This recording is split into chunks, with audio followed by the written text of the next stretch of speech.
Dans un quartier animé au cœur de Lagos, Mama Amadou et Mama Fatou vivaient en voisine. Leur maison était côte à côte et leur lien était aussi fort que celui d'une famille.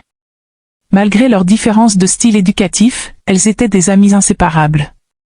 Mama Amadou, stricte et disciplinée, croyait en des règles fermes et en l'ordre. D'un autre côté, Mama Fatou était douce et décontractée, élevant rarement la voix. Les deux femmes étaient travailleuses, passant souvent leur journée au marché. Cela laissait peu de temps pour leurs enfants, Amadou et Fatou, qui avaient grandi ensemble comme des frères et sœurs. À 12 ans, les deux étaient inséparables, partageant des secrets, faisant leurs devoirs et jouant dans la cour. Leur rire résonnait dans la cour poussiéreuse, un rappel constant de leur joie juvénile. Un jour, pendant une conversation décontractée à table, Amadou dit à sa mère, « Maman, j'ai besoin d'un téléphone. Tous mes camarades de classe en ont un. Je me sens exclu. » Mama Fatou s'arrêta, sa cuillère à mi-chemin de sa bouche. « Un téléphone, Amadou? Ne penses-tu pas que tu es trop jeune pour cela?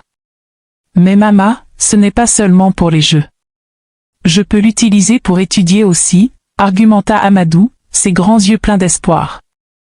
Mama Fatou, incertaine si son fils était prêt pour une telle responsabilité, décida de poser une condition. Si tu peux être premier de ta classe ce trimestre, je t'achèterai un téléphone. Mais seulement si tu prouves que tu le mérites. Les yeux d'Amadou s'illuminèrent de détermination. À partir de ce jour, il étudia plus dur que jamais, mettant toute son énergie dans ses livres. Même Fatou remarqua un changement. « Tu es vraiment sérieux à propos de ce téléphone, n'est-ce pas ?» le taquina-t-elle un soir alors qu'ils travaillaient ensemble sur un devoir de maths. « Je montrerai à maman que je peux le faire », répondit Amadou avec confiance. Lorsque le trimestre se termina, Amadou atteignit son objectif. Il rentra à la maison, serrant son bulletin, rayonnant de fierté. « Maman, regarde, première place. » Mama Fatou ne put cacher sa joie. Elle serra Amadou fort dans ses bras et promit de tenir sa promesse. Fidèle à sa parole, elle acheta à Amadou un nouveau iPhone élégant. Il était plus avancé que tout ce qu'Amadou avait jamais imaginé, et il était ravi. À partir de ce jour, le téléphone devint la possession préférée d'Amadou. Il l'utilisait pour jouer à des jeux, regarder des dessins animés et explorer Internet. Fatou se joignait souvent à lui, et les deux passaient des heures à rire devant des vidéos drôles et à partager des jeux amusants. Un après-midi ensoleillé, Amadou et Fatou étaient assis dans la chambre d'Amadou, collés au téléphone. « Voyons ce que nous pouvons trouver d'autre », dit Amadou en faisant défiler les applications. Fatou hocha la tête, les yeux écarquillés de curiosité. « Ce téléphone a tellement de choses. » Leur exploration innocente marqua le début de quelque chose que ni l'un ni l'autre n'aurait pu prédire, un voyage qui mettrait à l'épreuve leur amitié et leur innocence. Un après-midi tranquille, alors que Mama Amadou et Mama Fatou étaient au marché, Amadou et Fatou étaient assis dans la chambre d'Amadou comme ils le faisaient souvent. Amadou faisait défiler son téléphone, naviguant à travers diverses applications et vidéos, tandis que Fatou regardait par-dessus son épaule. Soudain, Amadou s'arrêta. « Qu'est-ce que c'est ?» demanda-t-il en cliquant sur une icône inconnue. L'écran s'illumina avec une collection de vidéos. Les vignettes étaient inhabituelles, différentes des dessins animés et des jeux qu'ils appréciaient habituellement. Amadou appuya sur l'une d'elles par curiosité, et la vidéo commença à jouer. Elle montrait quelque chose d'étrange, des adultes se comportant de manière que les enfants ne comprenaient pas. Amadou et Fatou fixaient l'écran, leurs visages mêlant confusion et curiosité. « Que font-ils » chuchota Fatou, sa voix à peine audible. Amadou hésita, les sourcils froncés. « Je pense que c'est quelque chose que les adultes font. J'ai entendu des garçons plus âgés à l'école parler de choses comme ça. » Le visage de Fatou rougit. « Devrions-nous regarder ça ? Cela semble mal. » Amadou haussa les épaules, incapable de détourner les yeux. « Ce n'est qu'une vidéo. Ce n'est pas comme si nous faisions quelque chose de mal. » Mais au fond, les deux enfants se sentaient mal à l'aise. La vidéo se termina, mais au lieu de fermer l'application, Amadou cliqua sur une autre. Au fur et à mesure que les minutes passaient, leur malaise se transforma en fascination. Ils ne comprenaient pas complètement ce qu'ils regardaient, mais le mystère les attirait. Ne disons à personne ce que nous avons vu, dit finalement Amadou, sa voix ferme. C'est notre secret. Fatou hocha la tête, bien qu'une partie d'elle voulût le dire à sa mère. Elle savait cependant que Mama Amadou ne le prendrait pas à la légère. Sa mère stricte était prompte à punir, et Fatou ne pouvait imaginer les conséquences si elle découvrait la vérité. À partir de ce jour, les après-midi d'Amadou et Fatou changèrent. Chaque fois que leur mère était absente, ils s'enfermaient dans la chambre d'Amadou pour regarder plus de vidéos interdites. Les rires innocents qui résonnaient autrefois dans la cour furent remplacés par des conversations chuchotées et des regards volés. Les jours se transformèrent en semaines, et le secret commença à affecter leur amitié. Ils ne jouaient plus dehors ou ne faisaient plus leurs devoirs ensemble comme avant. Au lieu de cela, leur lien tournait autour du monde caché qu'ils avaient découvert. Un jour, Fatou se tourna vers Amadou alors qu'ils étaient assis dans sa chambre. « Penses-tu que c'est mal que nous regardions ces vidéos ?» demanda-t-elle, sa voix tremblante. Amadou semblait mal à l'aise. « Ce ne sont que des vidéos, Fatou. Ce n'est pas comme si nous faisions quelque chose de mal. Mais que se passe-t-il si Mama le découvre ?» L'expression d'Amadou se durcit. Elle ne le découvrira pas. Nous devons juste garder le secret. Fatou hocha la tête, mais son malaise grandissait chaque jour. Puis, un après-midi, Fatou dit quelque chose qui choqua Amadou. « Et si nous essayions de faire ce qu'ils font dans les vidéos ?» Amadou se figea. « Quoi ? Non, ce n'est pas une bonne idée. »« Mais pourquoi pas ?» insista Fatou. « Si c'est quelque chose que les adultes font, peut-être que nous pouvons mieux le comprendre. » Amadou secoua la tête, son cœur battant la chamade. « Je ne pense pas que ce soit bien. Et si nous nous faisons prendre ?» Mais Fatou ne voulait pas laisser tomber l'idée. Sa curiosité était plus forte que sa peur, et elle continua à en parler jusqu'à ce qu'Amadou accepte à contre-séure. La première fois qu'ils essayèrent, cela ne se passa pas comme prévu. Fatou ressentit une vive douleur et dit rapidement à Amadou d'arrêter. Elle sortit de la pièce, les larmes coulant sur son visage. Pendant des jours, elle évita Amadou, refusant de lui parler ou même de le regarder. Amadou se sentait terrible. Il voulait s'excuser mais ne savait pas comment. Finalement, après plusieurs jours, il approcha Fatou à l'école. « Je suis désolé, » dit-il doucement. « Je n'aurais pas dû accepter. » Fatou hésita avant de hocher la tête. « C'est bon.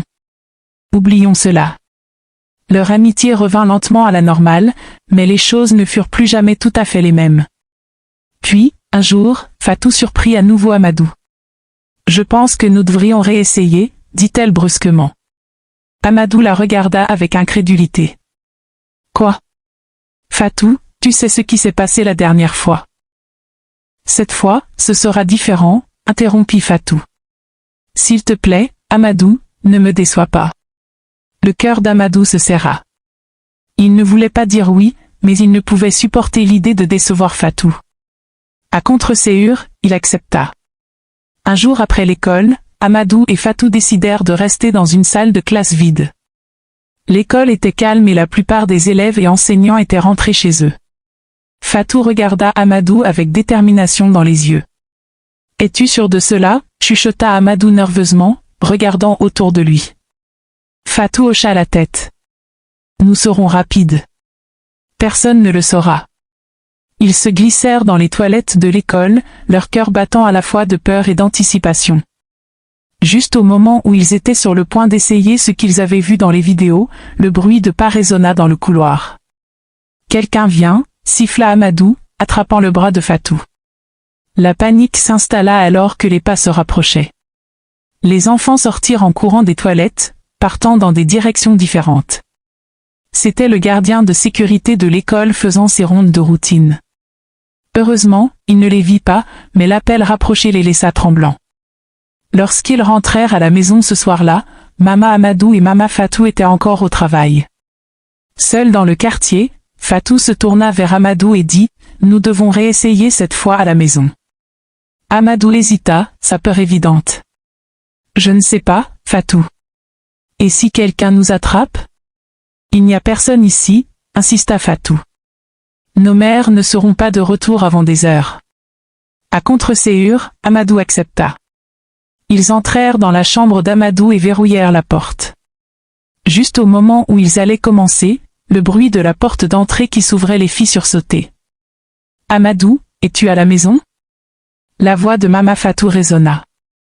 Amadou et Fatou se figèrent, leurs visages pâles de peur. Les pas de Mama Fatou s'approchèrent de la chambre, et elle frappa à la porte. « Amadou, pourquoi cette porte est-elle verrouillée ?» En se précipitant pour couvrir leurs actions, les yeux perçants de Mama Fatou se tournèrent entre Amadou et Fatou. Quelque chose dans leur comportement semblait étrange. « Que se passe-t-il ici ?» demanda-t-elle, sa voix ferme. Fatou regarda le sol, incapable de croiser son regard. Amadou bégaya, essayant de trouver une excuse, mais sa mère n'était pas convaincue. « Vous deux, asseyez-vous » ordonna Mama Fatou. « Maintenant, dites-moi la vérité. Que faisiez-vous » Les enfants échangèrent des regards nerveux. Ils savaient qu'ils ne pouvaient plus cacher la vérité. Avec des voix tremblantes, ils confessèrent tout, les vidéos, leur curiosité et leur tentative de mimiquer ce qu'ils avaient vu. Mama Fatou écouta en silence stupéfait, son cœur s'enfonçant à chaque mot. Elle ressentit une vague de culpabilité la submerger. Comment avait-elle manqué cela ? Son attention sur son travail l'avait-elle aveuglée aux besoins de son fils ? Prenant une profonde inspiration, elle dit « Restez ici. J'ai besoin de parler à Mama Amadou. » Mama Fatou traversa le quartier jusqu'à la maison de Fatou et lui raconta tout. Le visage de Mama Amadou devint pâle de choc. Elle se leva brusquement, faisant les 100 pas dans la pièce. « C'est tout de la faute de Fatou, » dit-elle sèchement. « C'est elle qui entraîne Amadou sur le mauvais chemin. » Mama Fatou secoua fermement la tête. « Non, ce n'est pas seulement Fatou. Les deux sont impliqués, et nous devons gérer cela ensemble en tant que mère. » Pour la première fois, Mama Amadou s'assit, son attitude stricte habituelle remplacée par l'inquiétude. « Que faisons-nous » demanda-t-elle doucement. « Nous devons leur parler et, plus important encore, nous devons leur obtenir de l'aide, » répondit Mama Fatou. « Thérapie, conseils, tout ce qu'il faut pour les guider sur le bon chemin. » Les deux mères retournèrent à la maison d'Amadou et eurent une longue discussion avec les enfants. Elles expliquèrent les dangers du contenu qu'ils avaient regardé et pourquoi leurs actions étaient nuisibles. Bien que leurs mots fussent doux, les enfants pouvaient sentir le poids de leur déception. Après ce jour, les choses changèrent dans le quartier. Mama Amadou devint plus attentive à Fatou, adoucissant ses manières strictes pour créer une relation plus ouverte et confiante. Mama Fatou, d'un autre côté, fit un effort pour passer plus de temps avec Amadou, réalisant que sa complaisance l'avait laissé sans guidance appropriée. Finalement, les deux familles convinrent de chercher une aide professionnelle pour les enfants. Les séances de thérapie aidèrent Amadou et Fatou à comprendre les conséquences de leurs actions et l'importance de faire de meilleurs choix. Malgré les efforts pour réparer la situation, le lien entre les deux familles ne fut plus jamais le même. Mama Amadou décida de déménager dans un autre état, espérant donner à Fatou un nouveau départ loin des souvenirs de ce qui s'était passé. Alors que le camion de déménagement s'éloignait, Amadou regardait depuis le quartier, ressentant un mélange de tristesse et de soulagement. Il avait appris une leçon difficile, une leçon qui resterait avec lui pour le reste de sa vie. Morale de l'histoire, il est important pour les parents de passer du temps avec leurs enfants, de leur parler de l'utilisation responsable et sûre du téléphone et de leur enseigner les dangers de certains contenus. Les téléphones sont des outils qui peuvent aider les enfants à apprendre et à communiquer, mais ils ne doivent être donnés que lorsqu'un enfant est assez mature pour les gérer de manière responsable.